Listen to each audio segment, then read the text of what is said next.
¿Alguna vez te has preguntado por qué obedeces tanto? ¿Por qué sigues reglas que nunca elegiste? ¿Por qué temes ser quien realmente eres? La verdad es dura. Fuiste entrenado, domesticado, vigilado, sin darte cuenta. Desde la escuela hasta tu trabajo, desde tu cuerpo hasta tus pensamientos, todo fue moldeado para que seas dócil, funcional, silencioso. Michel Foucault lo advirtió. El control moderno no usa cadenas, usa ideas. Y cuando el enemigo vive dentro, la prisión se siente como libertad. Pero hay una salida, una rebelión que comienza en el silencio, en la conciencia, en el coraje de pensar por ti mismo. Y si tienes la valentía de llegar hasta el final, este video puede arrancarte el velo. ¿Estás listo? La prisión invisible. Ya naciste enjaulado. Desde el primer día que pisas una escuela te sientan derecho, te piden que hagas silencio, que levantes la mano para hablar, que esperes tu turno para ir al baño, que escribas solo lo que te dicen y no cuestiones lo que lees. Parecen reglas normales, ¿verdad? Pero según Michel Foucault, no son solo reglas, son mecanismos de poder. Son barrotes invisibles que la sociedad instala desde la infancia para moldearte, programarte y, lo más importante, domesticarte. Tú crees que estás aprendiendo a convivir, cuando en realidad estás siendo entrenado para obedecer. No necesitas una celda de concreto si te enseñan desde niño a quedarte quieto, por miedo al castigo. El poder no necesita gritar si ya logró que tú mismo te controles. Así funciona la prisión invisible. Y lo más inquietante es que muchos ni siquiera se dan cuenta que viven en ella. Foucault llamaba a esto disciplinamiento, un sistema en el que el cuerpo y la mente son domados, no con cadenas, sino con hábitos. El aula es solo el comienzo, luego viene el uniforme social, la universidad, la oficina, la tarjeta de reloj, los emails que se contestan de inmediato, la sonrisa forzada en reuniones, los buenos días automáticos a personas que ni siquiera te agradan. Todo esto crea una estructura en la que te mueves sin pensar, repitiendo acciones como una máquina que no puede parar. Y no es que haya un gran villano detrás del telón. El poder, según Foucault, no siempre tiene rostro. Está distribuido. Está en los discursos, en las normas, en las instituciones. Y lo más aterrador, está dentro de ti. Cuando tú mismo te dices, no debo, no puedo, no está bien, estás repitiendo el eco de esa prisión. Has interiorizado los barrotes. Ya no necesitas un carcelero, porque tú mismo haces ese papel. ¿Y qué pasa con quienes se salen del molde? A ellos se les llama raros, locos, peligrosos. La sociedad tiene miedo de los que piensan distinto porque rompen el espejismo de normalidad. Son un espejo incómodo que nos recuerda que hay otra forma de vivir, pero no se trata de rebelarse por rebelarse. Foucault no proponía el caos, proponía la conciencia, el despertar, saber que puedes pensar tu vida desde otro lugar, desde tu deseo, tu ética, tu visión. Y aquí es donde comienza la libertad. No es una libertad que te otorgan los demás.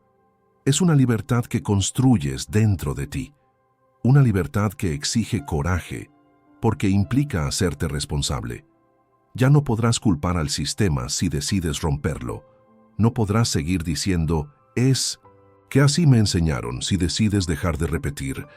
La libertad verdadera duele, porque te obliga a elegir con conciencia. Pero también es gloriosa, porque te devuelve el control. La prisión invisible no es invencible, pero para salir de ella tienes que reconocer que estás dentro.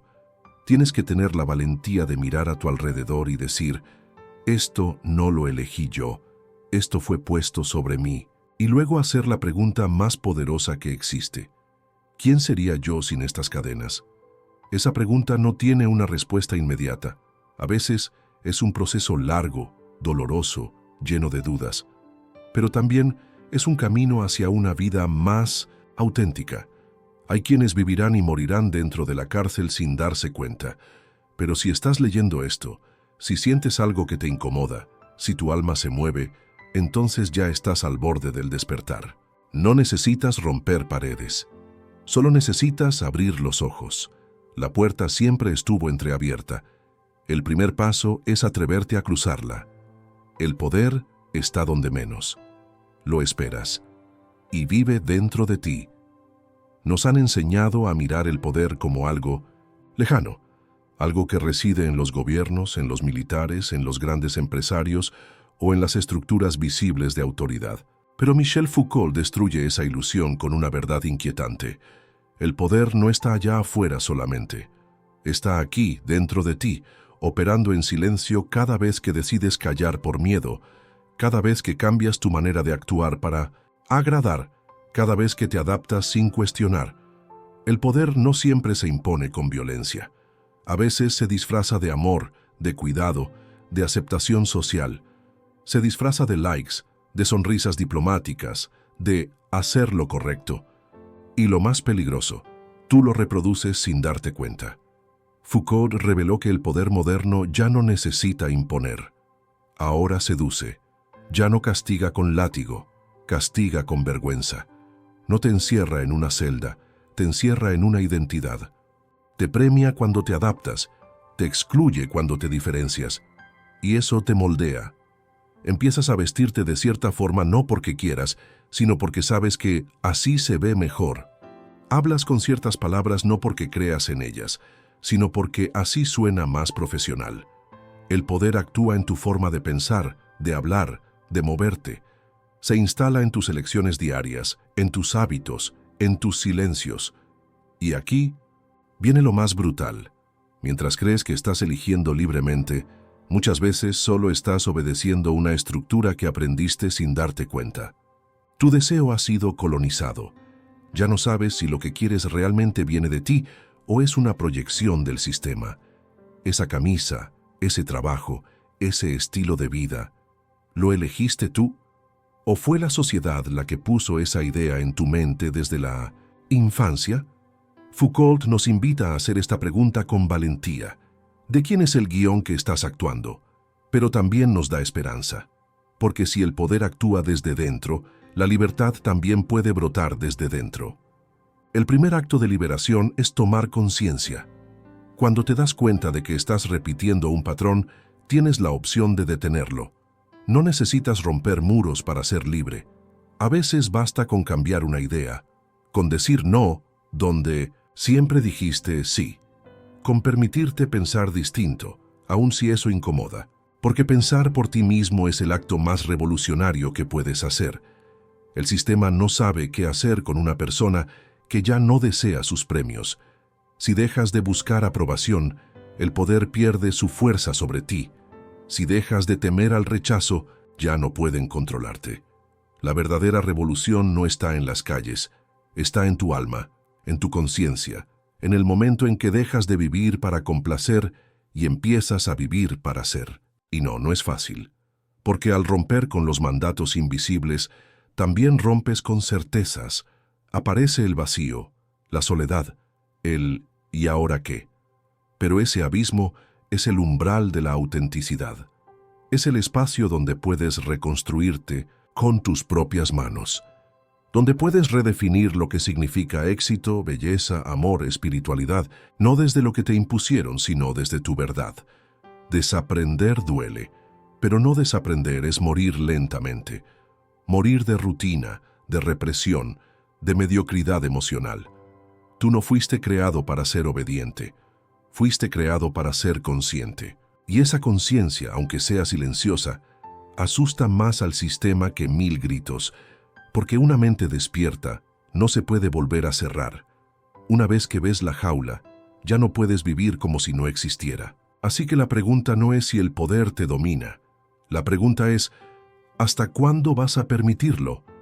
El mundo necesita menos obedientes funcionales y más almas despiertas.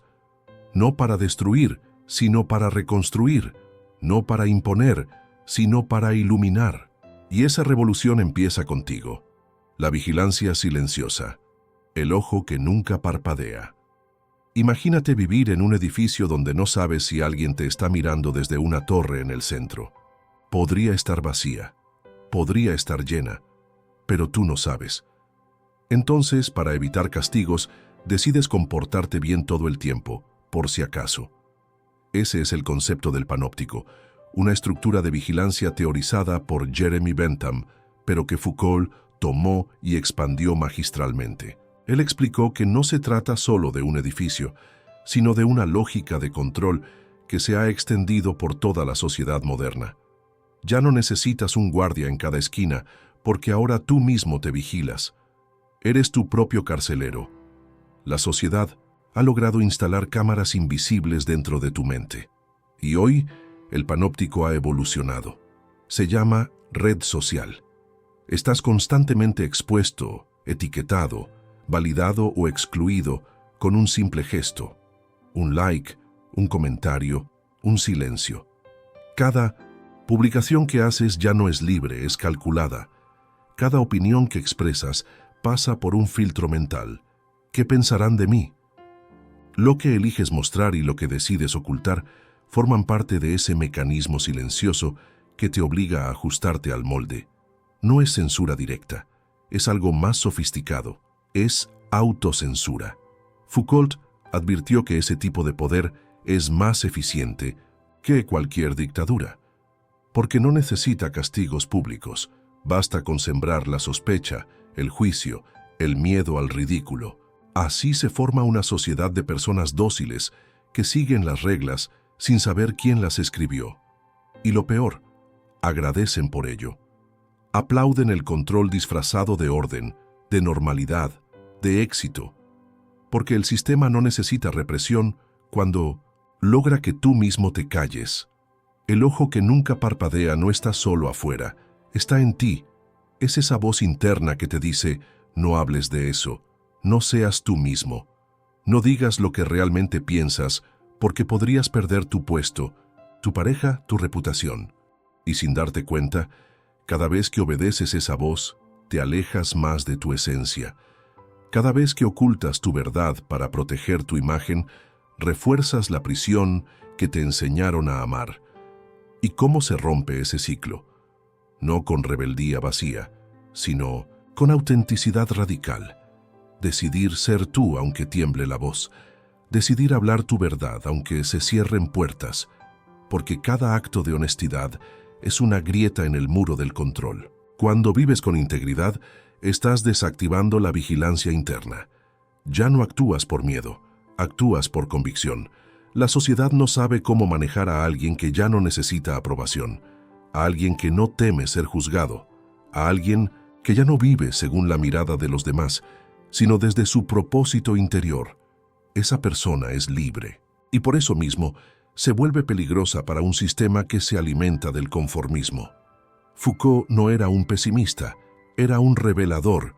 Nos mostró que el poder no solo nos domina desde arriba, sino que se infiltra en los detalles cotidianos y, por eso la resistencia no está en los grandes discursos, sino en los gestos pequeños. Elegir el silencio cuando todos gritan, elegir pensar cuando todos repiten, elegir ser cuando todos imitan. Vivimos en una época donde lo normal es vivir actuando roles que no elegimos, mostrando máscaras para sobrevivir.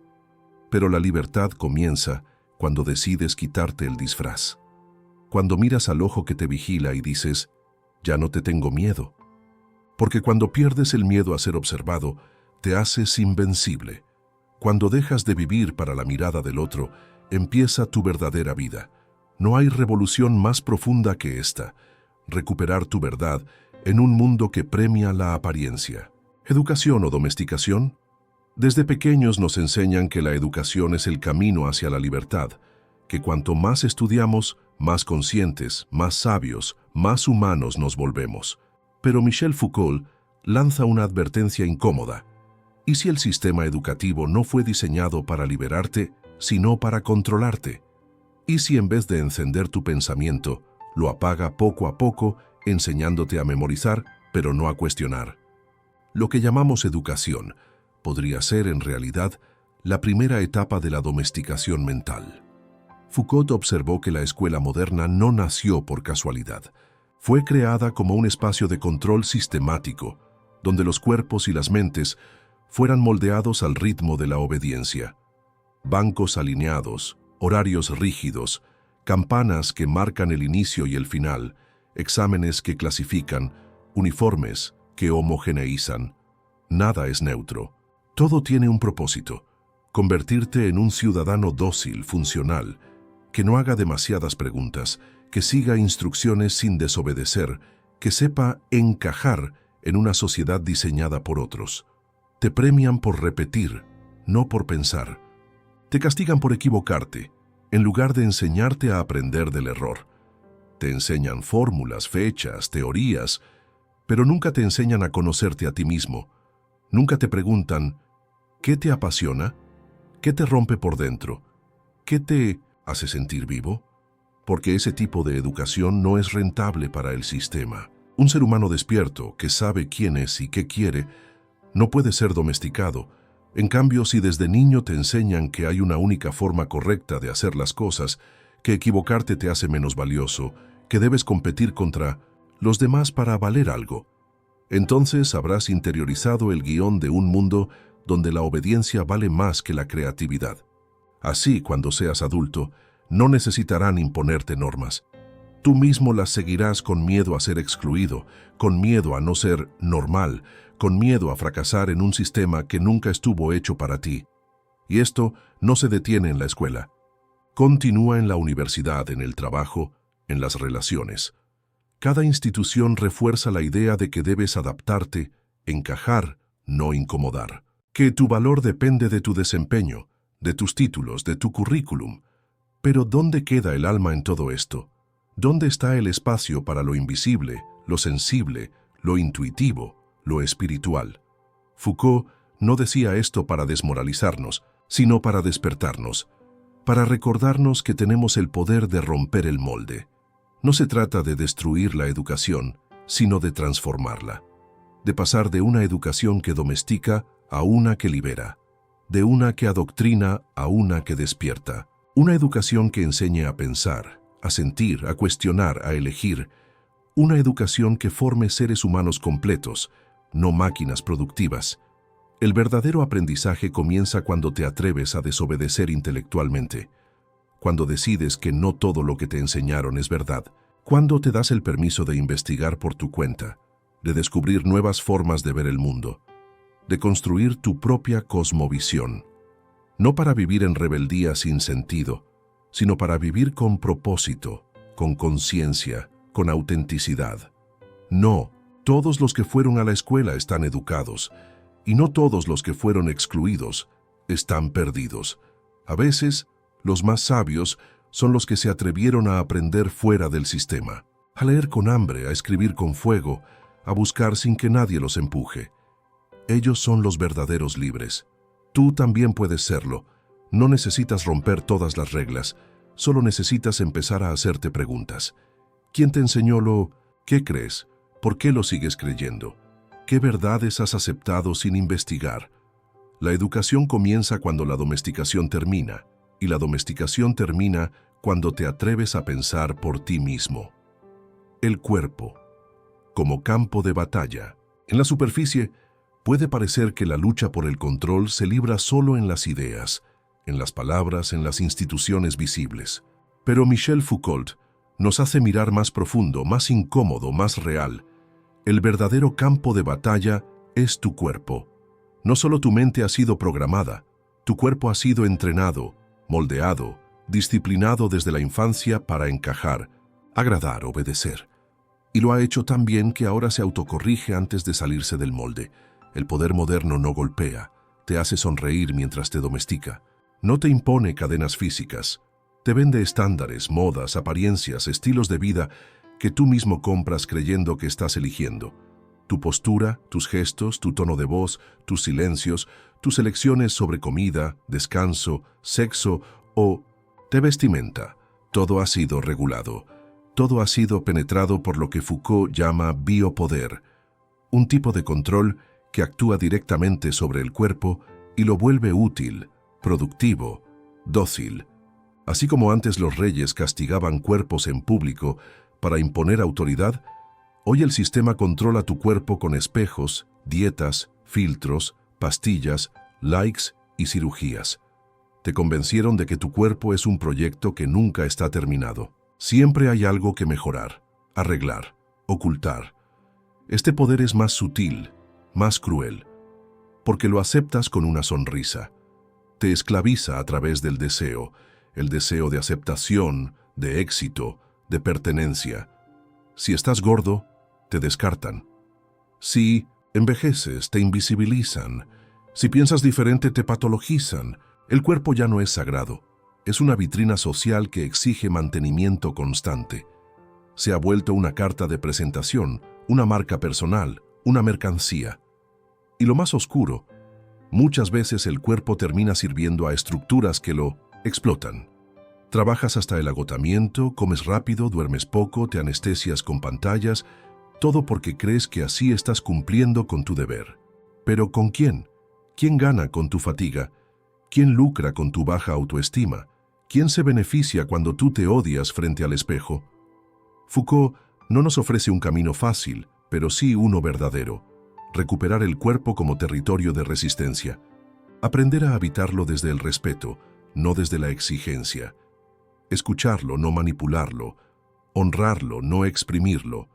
Porque tu cuerpo no es una herramienta para encajar en el mundo. Es un templo. Es el vehículo de tu experiencia. Y mientras sigas, viéndolo como enemigo o proyecto sin terminar, estarás sirviendo a un poder que te quiere dividido. Mente contra cuerpo, deseo contra deber, imagen contra verdad. Este poder también actúa sobre la sexualidad, no porque quiera eliminarla, sino porque la quiere normar, domesticar, controlar. Te enseñan qué es correcto desear, cómo, cuándo, con quién. Y si te sales de la norma, te marcan, te diagnostican, te empujan al margen. El placer se vuelve sospechoso, el gozo se vuelve raro, el cuerpo libre se vuelve peligroso. Pero no hay libertad sin cuerpo libre. No hay alma despierta en un cuerpo esclavo. Por eso, cada vez que te aceptas sin filtros, resistes. Cada vez que descansas sin culpa, resistes. Cada vez que te alimentas con conciencia, que caminas con dignidad, que te vistes para ti y no para los demás, estás recuperando el control. Estás diciendo, mi cuerpo no es del sistema, es mío. Y en ese acto, por pequeño que parezca, hay una revolución. El mundo necesita cuerpos que no sean soldados del consumo, sino templos de conciencia. Necesita hombres y mujeres que caminen sin vergüenza, que respiren sin miedo, que abracen sin permiso. Porque donde hay un cuerpo reconciliado con su alma, hay una llama que el sistema no puede apagar. ¿Y tú? ¿Qué estás dispuesto a recuperar hoy? ¿Tu descanso? ¿Tu libertad de moverte como sientes? ¿Tu sexualidad limpia de culpa? ¿Tu voz? Cada centímetro de tu cuerpo puede volver a ser tuyo si decides dejar de negociar tu existencia para agradar. El cuerpo no es una prisión, es la primera puerta hacia la libertad. La rebelión comienza en el silencio. Vivimos en una era de gritos, gritos virtuales, gritos ideológicos, gritos disfrazados de opiniones, gritos llenos de ruido pero vacíos de verdad. Todo el mundo parece querer hablar más alto, más fuerte, más impactante. Pero Michel Foucault, en su visión del poder, nos invita a mirar en otra dirección, hacia el silencio, porque el sistema espera tu grito para poder clasificarte, aislarte, etiquetarte, absorberte. Pero cuando eliges el silencio consciente, no el silencio de la sumisión, sino el del despertar, te vuelves imposible de manipular. Te vuelves impredecible, y eso te hace peligrosamente libre. Foucault decía que el verdadero subversivo no es el que destruye instituciones, sino el que entiende cómo funcionan y decide no ser dominado por ellas. En lugar de reaccionar con rabia, el subversivo observa con lucidez. No busca llamar la atención, busca comprender, y en ese proceso deja de repetir discursos ajenos, deja de vivir atrapado en etiquetas, deja de necesitar pertenecer a una tribu para sentirse real. El silencio se vuelve su espada, su escudo, su templo. ¿Pero qué significa ese silencio? No es callar por miedo. Es callar para escuchar lo que nadie más está oyendo, la voz de tu conciencia. En un mundo que premia la velocidad y la reacción inmediata, el que se detiene a reflexionar parece un loco. Pero ese loco es el único cuerdo, porque mientras todos se desgastan debatiendo lo superficial, él está excavando en lo esencial. El sistema no sabe cómo manejar a alguien que piensa por sí mismo, a alguien que no necesita la validación del grupo, ni el aplauso, ni el reconocimiento. Alguien que camina en paz con su verdad, incluso si esa verdad es solitaria. Esa persona es vista como una amenaza, porque demuestra que se puede vivir de otra manera. Y si una persona puede, entonces todos pueden. La rebelión silenciosa no busca destruir el mundo. Busca liberarte de sus trampas. No necesita pancartas, necesita coherencia. No necesita likes, necesita integridad. Es el joven que decide no seguir el camino que le impusieron. Es la mujer que deja de fingir para agradar. Es el trabajador que respeta su descanso. Es el padre que elige escuchar a sus hijos en vez de imponerles todo. Es el alma que, en medio del ruido, susurra: yo elijo otro camino. Ese tipo de rebeldía transforma, no desde afuera, sino desde dentro, no con confrontación, sino con firmeza espiritual. Y eso solo es posible cuando te desconectas del juego, cuando dejas de medir tu valor por métricas externas, cuando dejas de competir por atención, estatus o aceptación y empiezas a vivir desde lo profundo, desde el propósito, desde la fe en algo que no se ve pero que sostiene. La verdadera revolución no se hace viral, se hace eterna, porque cambia tu forma de estar en el mundo, y en un mundo dominado por la ansiedad, por el ego inflado, por el ruido constante, tú eliges la paz. El sistema no puede controlar a alguien que ya no desea sus recompensas. No puede chantajearte si ya no compras sus miedos. No puede manipularte si tu raíz está en algo más alto, más firme, más eterno. Silencio no es debilidad, es profundidad. Es la señal de que estás dejando de reaccionar y empezando a crear. El silencio es la pausa donde nace la palabra que transforma. Es el suelo fértil donde se gesta la verdad. Así que hoy, mientras el mundo corre, tú detente. Mientras el mundo grita, tú respira. Mientras el mundo imita, tú escoges ser. Porque en ese silencio rebelde, en esa quietud sagrada, nace una libertad que el sistema jamás podrá tocar.